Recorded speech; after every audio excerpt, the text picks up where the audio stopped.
শান্তির বাজারে মুখ্যমন্ত্রীর হাত ধরে ইউনিটি পার্ক ও শান্তির বাজার দ্বাদশ শ্রেণী বিদ্যালয় কমপ্লেক্স স্টেডিয়ামের শিলান্যাস।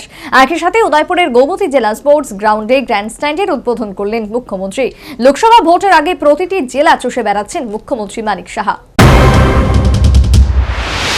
লোকসভা ভোটের আগে সাধারণ মানুষের কাছে রীতিমতো কল্পতরুতে পরিণত বর্তমান রাজ্য সরকার। এর মধ্যে রবিবার ধলাই জেলার পাশাপাশি দক্ষিণ এবং গোমতী জেলা সফর করলেন মুখ্যমন্ত্রী মানিক সাহা।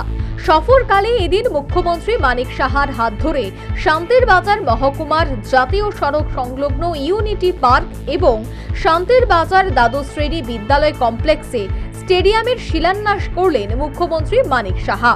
এক্ষেত্রে অনুষ্ঠানের নিজ ভাষণে শান্তির বাজার পুরসভার ভূয়সী প্রশংসা করলেন এবং একই সাথে লোকসভা ভোটের আংশিক প্রচারও সেরে নিলেন মুখ্যমন্ত্রী মানিক সাহা।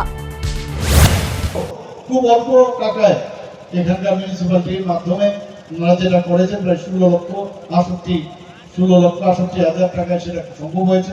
দেখে সত্যি আমার খুব ভালো লাগে যে এইরকম একটা ইনোভেটিভ আইডিয়া, এই ধরনের একটা চিন্তা ভাবনা পুরসভার থেকে নেওয়া হয়েছে। আমি ওনাদেরকে ধন্যবাদ দিয়ে এবং আগামী দিন ত্রিপুরা এক ত্রিপুরা শ্রেষ্ঠ ত্রিপুরা সেটা হোক এবং এক ভারত শ্রেষ্ঠ ভারত হোক, প্রধানমন্ত্রীজির হাত আরো শক্তিশালী হোক এবং আগামী দিন আবার প্রধানমন্ত্রীজি বলছেন যে 370 এবং 400 এনডিএ সরকারের যে 400-র অধিক সেই আসন সংখ্যা নিয়ে পুনর্বার আমাদের মাননীয় প্রধানমন্ত্রী, আমাদের যশস্বী প্রধানমন্ত্রী নরেন্দ্র মোদীজিকে আমরা সবাই মিলে এখান থেকে একসাথে আমরা বেশি ভোটে জয়ী করে আমাদের যে দুটো আসন আছে এখানে তাকে আমরা ওনাকে উপহার দেব, সে আশা রেখে আমি বক্তব্য। অনুষ্ঠানে সমবায় মন্ত্রী শুক্লাচরণ নোয়াতিয়া, যুব বিষয়ক ও ক্রীড়া মন্ত্রী টিঙ্কু রায়, বিধায়ক প্রমোদ রিয়াং সহ অন্যান্য বিশিষ্টরা উপস্থিত ছিলেন। পাশাপাশি এদিন উদয়পুরের গোমতী জেলা স্পোর্টস গ্রাউন্ডের গ্র্যান্ড স্ট্যান্ডের আনুষ্ঠানিক উদ্বোধন করেন মুখ্যমন্ত্রী। অনুষ্ঠানে যুব বিষয়ক ও ক্রীড়া মন্ত্রী টিঙ্কু রায়, অর্থমন্ত্রী প্রণজিৎ সিংহ রায় সহ অন্যান্য বিশিষ্ট ব্যক্তিরা উপস্থিত ছিলেন। রাজ্য সরকার যে খেলাধুলার উন্নয়নে সচেষ্ট, সে প্রচেষ্টা ও প্রয়াসের কথা অনুষ্ঠানে নিজ ভাষণে তুলে ধরলেন মুখ্যমন্ত্রী।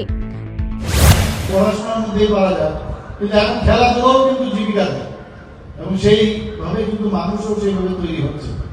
তো ঠিক সময়ে প্রকৃত সময়ে খেলা এবং পড়া দুটো একসাথেই করা উচিত। এবং আজকে এখানে আমাদের ত্রিপুরা সরকারের যে বিভিন্ন মুখ্যমন্ত্রী স্টেট ট্যালেন্ট সার্চ কর্মসূচি অধীনে মাননীয় মন্ত্রী বাহাদুর বলেছেন যে 52 জন মহিলা খেলোয়াড়কে এককালীন আর্থিক সাহায্য প্রদান করা হয়েছে। যারা ব্যক্তিগত ইভেন্টের স্বর্ণপদক যারা পেয়েছেন তাদেরকে 1 লক্ষ টাকা করে দেওয়া হয়েছে।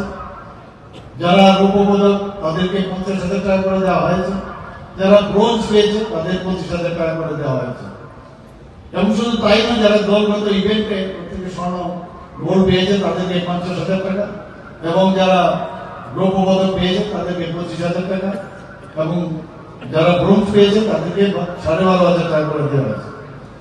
মুখ্যমন্ত্রী একটা প্রতিভাশালী পুরস্কার আমরা গত বাজেটে আমরা সেটা এই স্কিম আমরা ঘোষণা করেছিলাম।